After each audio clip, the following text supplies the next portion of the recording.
गांधी जी का सपना 33% जो महिलाओं को अधिकार देने की बात चल रही है, वो कब तक सपना में ही रह जाएगा? क्या इस चुनाव में, चाहे वो कांग्रेस की पार्टी से मैं टिकट मांग रही हूँ, मैं सभी पार्टियों से यह करजोर विनम्र निवेदन करती हूँ कि सिर्फ निवेदिता सिंह को ही नहीं, बल्कि जो भी जुझारू महिला है, जो भी कर्तव्य परायण महिला है, अपने घर परिवार को छोड़कर सारा दिन आकर यहाँ पर देती हैं, कृपया कर 33% पे ध्यान दिया जाए और हम महिलाओं को भी एक मौका दिया जाए। मैं अनुप्रिया और आप देख रहे हैं द न्यूज़ वॉल। जैसा कि आप सबको पता है, विधानसभा इलेक्शन सर पे है और जब से विधानसभा इलेक्शन का बिगुल बजा है, अलग अलग राजनीतिक पार्टियों में हलचल मची हुई है। ये हलचल प्रत्याशियों की है जो टिकट की उम्मीद में खड़े हैं राजनीतिक पार्टी के कार्यालयों के बाहर और अंदर। हम इस वक्त हैं कांग्रेस पार्टी के पास और हमारे पास बहुत सारी महिलाएं हैं, प्रत्याशी उम्मीदवार हैं, जिनके साथ हम जुड़ेंगे और ये जानने की कोशिश करेंगे कि आखिर वो कौन सा एजेंडा और मोटो है। अगर कांग्रेस की तरफ से उन्हें टिकट मिलती है तो वो अपने चुनावी क्षेत्र में क्या ऐसा बदलाव लाना चाहेंगे। ये मैं आपको बता दूं, हम इस वक्त महिलाओं के साथ हैं। आप देख सकते हैं यहाँ पे सिर्फ महिला कैंडिडेट है, उम्मीदवार हैं।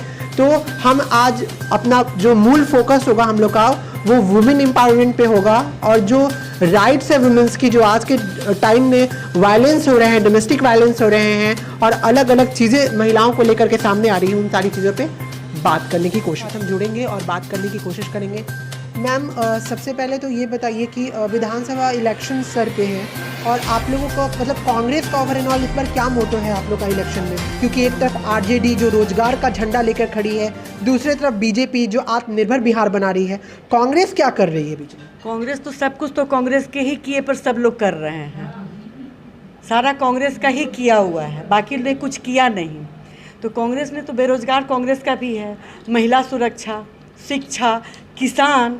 अभी किसान की जो स्थिति है तो सबसे बड़ा मुद्दा तो किसान और हमारे बेरोजगार युवा हैं।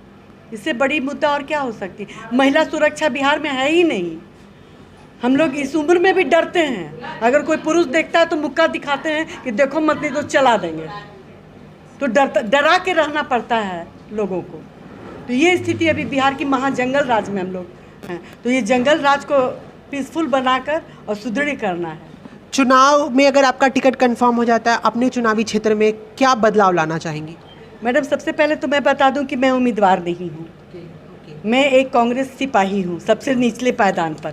और जो भी मेरे उम्मीदवार हैं, जिनको भी टिकट मिलेगा, मैं उनसे लड़ जाऊंगी कि जो चीज़ आपने कहा है वो करके रहिए। सबसे पहले तो आप ये बताइए कि टिकट कंफर्म हुआ कि नहीं हुआ?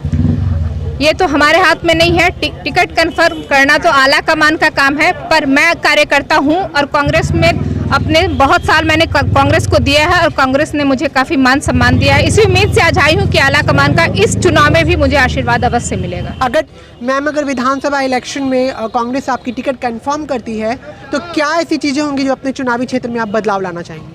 सबसे पहले वहाँ की विधि व्यवस्था में मैं बदलाव लाऊंगी। वहाँ का हॉस्पिटल का स्थिति जो है काफ़ी दयनीय है। मगध हॉस्पिटल में भी मैं कुछ बदलाव लाना चाहूँगी।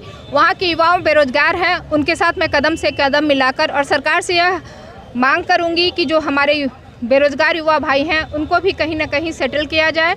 और चुनावी मुद्दा ही नहीं, बल्कि आगे भी मैं, अगर वो 10 चलेंगे तो मैं 12 कदम उनके साथ चलकर उनको आगे तक लाने का उम्मीद करती हूँ।